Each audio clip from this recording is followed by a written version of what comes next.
Salam sejahtera Malaysia, denyut nadi suara rakyat bergema di channel ini. Jangan lupa tekan butang subscribe, like dan share. Malaysia kita punya, cintai Malaysiaku, kita jaga kita.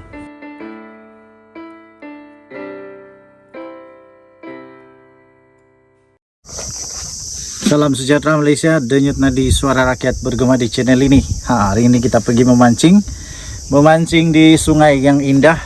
Inilah kita mengambil masa untuk bertenang dan ya bertenanglah. Tapi sebelum itu saya ingin ucapkan bilion terima kasih kepada semua yang sudah tekan butang subscribe, like dan share. Terima kasih juga yang sudah join member. Baik. Berita yang menggemparkan seluruh Malaysia pastinya tentang kes SRC Najib Razak disahkan. Najib Razak tidak ada harapan lagi dan Najib Razak akan sah mereput di dalam penjara dan dia akan menghabiskan masa hidupnya 12 tahun di penjara. Dengan ini kes SRC International 42 juta ringgit Malaysia, Mahkamah Persekutuan mengesahkan telah menolak permohonan semakan Najib Razak. Dengan itu, bekas Perdana Menteri Datuk Seri Najib Tun Razak akan terus menjalani hukuman penjara 12 tahun yang telah dijatuhkan terhadapnya di dalam kes rasuah SRC International yang berjumlah 42 juta ringgit Malaysia. Panel Hakim Mahkamah Persekutuan dengan itu telah menolak permohonan semakan Najib Razak terhadap sabitan dan hukuman terhadapnya dalam kes rasuah SRC International berjumlah 42 juta ringgit. 4 hakim telah membuat keputusan untuk menolak permohonan itu, manakala satu lagi hakim telah menentang, iaitu Hakim Abdul Rahman. Bagaimanapun dengan majoriti 4-1 itu, maka dengan itu Najib kalah dan disahkan dia akan meneruskan hukuman penjaranya selama 12 tahun di mahkamah. Tuan-tuan dan puan-puan yang dihormati sekalian, itulah natijahnya kalau ambil rasuah. Keputusan majoriti itu dibuat oleh panel Hakim Mahkamah Persekutuan, iaitu Rozaria Bujang, Nordin Hassan serta Hakim Mahkamah Rayuan iaitu Abu Bakar Jais. Keputusan hari ini selari dengan keputusan yang telah dibuat pada 23 Ogos tahun yang lalu iaitu panel hakim yang telah dipengerusikan sendiri oleh Ketua Hakim Negara Malaysia, iaitu Tengku Maimun Tuan Mat, yang mengekalkan sabitan bersalah dan hukuman penjara 12 tahun dan juga denda 210 juta ringgit terhadap Najib Razak. Dengan itu tidak ada lagi isu yang tidak adil kepada Najib Razak. Selesai sudah segala-gala usaha yang telah boleh dilakukan oleh Najib dan pasukan peguamnya dan disahkan. Beliau tidak ada harapan untuk dibebaskan dan hanya menantikan masa yang sesuai. Kalau dia diberikan pengampunan diraja oleh Yang di-Pertuan Agong, okeylah. Kalau tidak, dia akan merengkok dalam penjara 12 tahun. Itu belum lagi ya tuan-tuan dan puan-puan. Jangan lupa Najib Razak masih ada lagi berpuluh-puluh kes mahkamah yang belum selesai. Dia ada lagi berpuluh-puluh kes mahkamah yang lebih besar nilainya, lebih besar jumlahnya berbanding dengan SRC International Sdn Bhd. Ada lagi 1MDB, ada lagi penyelewengan untuk SI ada lagi lah, banyak lagi kes Datuk Seri Najib Tun Razak yang belum selesai. Apa-apapun, kita ucapkan tahniah kepada Perundangan Negara Malaysia. Kita ucapkan tahniah yang tidak pernah berganjak dan tetap mempertahankan kedaulatan undang-undang dan perlembagaan negara Malaysia dipertahankan. Tidak kiralah siapapun, salah tetap salah. Denyut nadi suara rakyat bergema di channel ini. Kita jumpa lagi. Bye-bye. Salam sejahtera Malaysia. Salam sejahtera Malaysia. Denyut nadi suara rakyat bergema di channel ini. Satu lagi keputusan mahkamah yang mengejutkan dan pastinya menggembirakan rakyat Malaysia.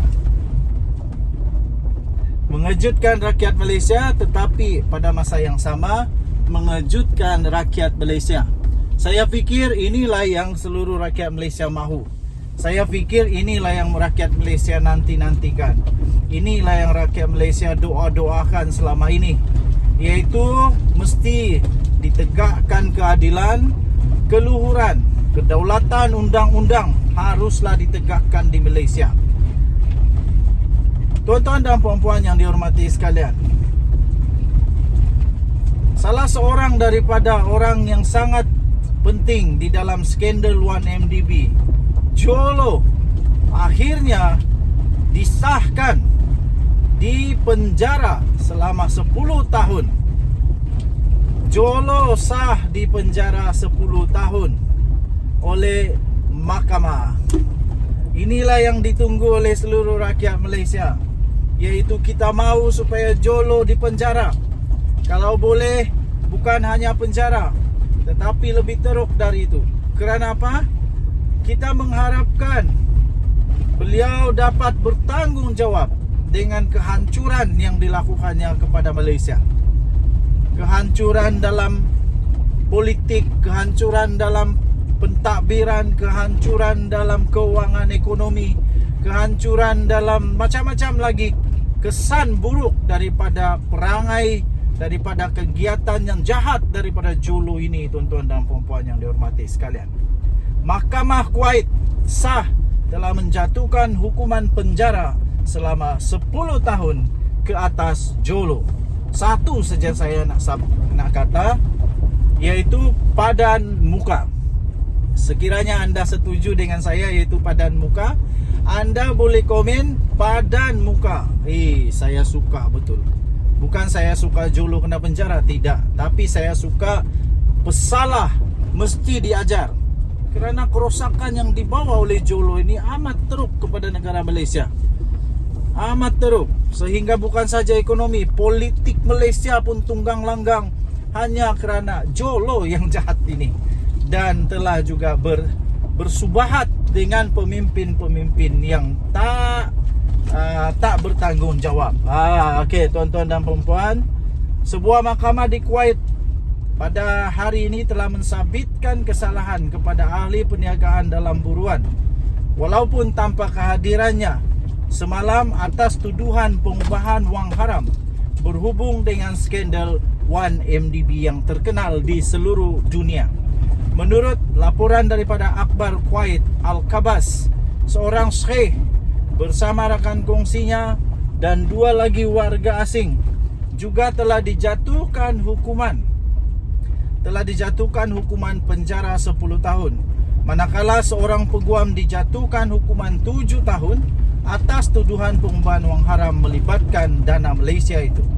Mereka juga diarahkan untuk memulangkan AS 1 bilion atau kira-kira 4.4 bilion ringgit Malaysia, serta selain membayar denda berjumlah KD 145 juta atau 2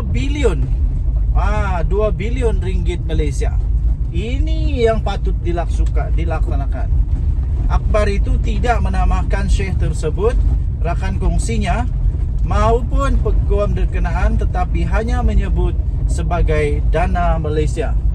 Menurut laporan itu, ini adalah kes pengubahan wang haram terbesar dan ia juga mengenal pasti warga asing itu sebagai Jolo dan ahli perniagaan Syria Perancis, iaitu Bachar Kiwan. Okey, sementara itu laman Sarawak Report pula berkata dana Malaysia yang dimaksudkan itu ialah 1MDB.